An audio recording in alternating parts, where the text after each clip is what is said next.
Welcome again to ITS, Information Technology Skills. For today's video, pag-uusapan natin ng computer software. So what is a software?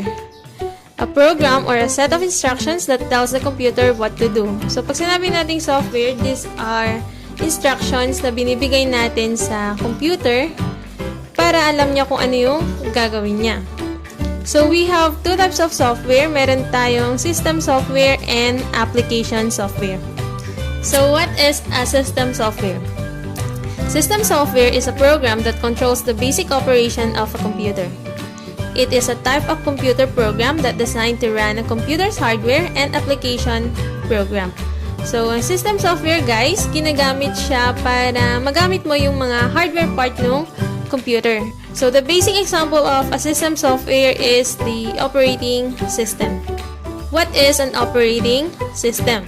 It is a program that acts as an intermediary between a user and a computer. So, ang operating system, guys, siya po yung bridge between the user and the hardware part of the computer. So, ano yung mga ginagawa niya? First, manages all resources. So, siya yung nagmamanage ng mga resources or the hardware part of the computer. Next, controls execution of programs to prevent error and improper use of the computer. Aside from the hardware part of the computer, siya din yung nagko-control ng execution ng mga program para hindi sila sabay-sabay na nagra-run at hindi sila sabay-sabay na nagpa-pop up dyan sa mga computers nyo. Makes the computer system convenient to use. So basically guys, ang operating system, siya yung nagra-run ng buong computer. So these are the common operating systems. For computer, meron tayong basic na tatlo. We have the Windows, Mac OS, and Linux. For mobile devices, meron tayong iOS and Android. What is application software? The short term for application software is the word app. So it is a program or group of programs designed for end users. So these are the programs na ginagamit nyo as a user. Those are what we call the application software. Example, we have the word processing software, spreadsheet software, database software, and graphic software. For more details about application software, meron na akong nagawang separate video for that. Ilalagay ko na lang sa description box or dyan sa taas ng screen nyo yung link para mapanood nyo about application software. What is the difference between system software and application software? Meron tayo ditong system software sa left and application software sa right. So for the system software, it is used for operating computer hardware. So yung system software guys, ginagamit siya para gumana yung hardware part ng computer, while the application software is used by the users to perform a specific task.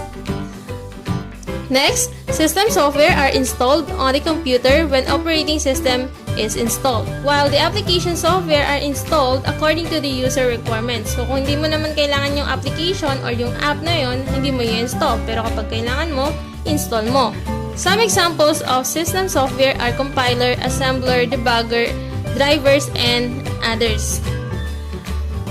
So, these examples of system software, na-discuss ko na rin yan kasama nung examples natin ng application software.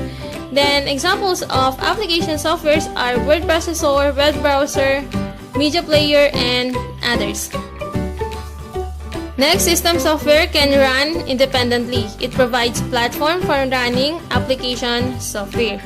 So, pwedeng mag-run yung system software kahit wala siyang ibang other programs na naka-install, while application software cannot run independently. Kung minsan kasi nangangailangan yung mga application softwares natin ng other system software para mag-run siya. So in general, the user does not interact with the system software because it works with the background. So hindi nyo nakikita yung mga system softwares, hindi nyo siya click, automatic nagra-run siya kapag in-on mo yung computer mo. While application software, the user interacts with the application. How software was developed. So, paano nga ba ginagawa ang isang software? So, we have the term used, system programming. It is the act of developing system software. So, meron tayong dalawang ginagamit sa paggawa ng mga softwares. Meron tayong assembly language for the system software, and meron tayong high-level programming language for application software. So, what is assembly language? Uses abbreviations or mnemonic in place of binary patterns in order to make the task of the programmer easier. For assembly language, kailangan niya yung assembler. Ano nga ba ang assembler? It is a spatial translator program that converts assembly language mnemonic into machine language instruction. So, para mabasa ni computer yung assembly program na ginawa ni programmer, kailangan niya ng assembler. For the high-level programming language naman guys, uses English-like command or instructions. Example ng mga high-level programming language is the Java, C#, Python, and others. It is easier to use and contain many complicated or advanced instructions. So, para mas madali yung trabaho ng programmer, gumagamit sila ng mga high-level programming language. High-level programming language needed compiler. So, ano nga ba ang compiler? It is a spatial translator program that converts high-level language instruction to machine language. So, what is a language translator? It is a system program that converts a program written in high-level language or assembly language into machine language, thereby allowing a computer to execute it. So, para ma-execute ng isang computer yung program na ginawa ng programmer, either high-level language or assembly language, gumagamit siya ng language translators. Ano yung mga language translators? First, we have the assembler. So, na-discuss to kanina, ito yung ginagamit for assembly language.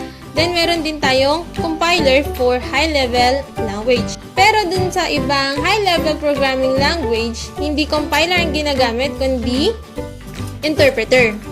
So, ano nga ba yung pinagkaiba ng compiler and interpreter? So, first, dun muna tayo sa interpreter.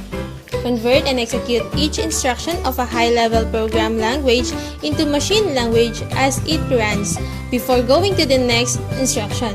So, ibig sabihin ng interpreter, ibibigay mo yung code, then, interpret niya yung first command, babasahin niya yung first command, convert the first command to machine language para ma-run ni computer. So, after ma-run ni computer yung first command, babalik siya dun sa interpreter. At sa interpreter naman, babasahin niya yung next command, then convert the next command, and give again to the computer to run it. So, paulit-ulit lang yung cycle na yun hanggang matapos yung program. Next, we have the compiler. For the compiler naman guys, ibibigay mo yung code. Si compiler reads all the command. Then, after reading all the command, convert the command and give the command to the computer. So, ganun naman si compiler. Babasahin niya lahat, i-convert niya into machine language lahat, and ibibigay niya yun kay computer. We also have what we call as the linker. So, ano naman ang linker? It is a system program that links or combines object modules together with the library needed for these programs to form a single executable program.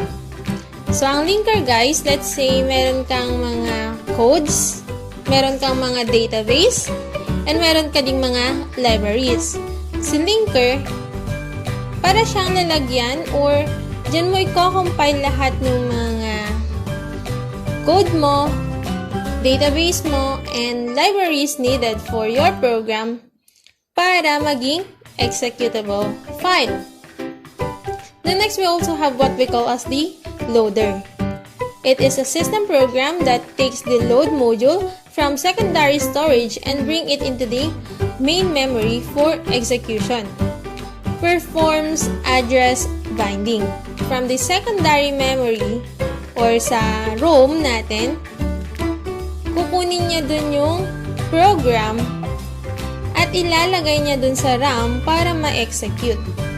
So, to better understand yung cycle ng software, let's say meron tayong code and i-convert natin siya gamit ang assembler or compiler depende dun sa programming language na gagamitin nyo. So, assembler for assembly language, compiler for high-level programming language. So, after ma-convert yan, gagamit ka ng linker para i-compile lahat ng mga kailangan mong libraries para maging executable file, and yung exe file na yun, may store siya sa ROM, secondary memory, and gagamit ka ng loader para ma-load ngayon siya sa main memory at ma-run yung program. So, that's it guys. Kung may katanungan pa kayo, just comment down below at sasagutan natin yan isa-isa. Para sa iba pang tutorial videos, just